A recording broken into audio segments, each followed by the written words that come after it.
Welcome to the Slop Farm. Enjoy the video. You start by confirming CX File Explorer is ready and that you have write access to the Gorilla Tag folder.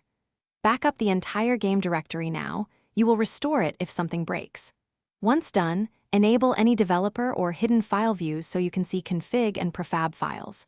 You need clear permissions. If blocked, make sure CX runs with storage permission. With backups and visibility in place, you're ready to locate the files to adjust arm length. You'll now find the player prefab or config that defines arm bones. Open the JSON or prefab with CX's editor or export to a text editor. Search for arm, upper arm, lower arm, or bone scale.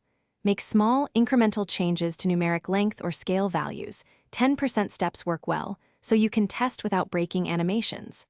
Once edited, save to a new file name with a version tag and keep the original copy untouched. This preserves rollback. You're ready to test. Replace the game file with your edited version, then launch Gorilla Tag and evaluate arm reach and animation. If arms clip, jitter, or break rigging, immediately revert to your backup, then retry with smaller adjustments. Make sure collision boxes and hand colliders still align, otherwise players will experience grabbing issues. Also confirm multiplayer syncing. Altered hitboxes can impact fairness.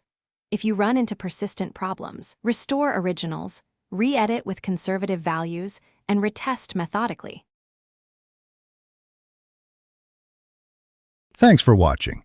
Consider subscribing if we helped you today.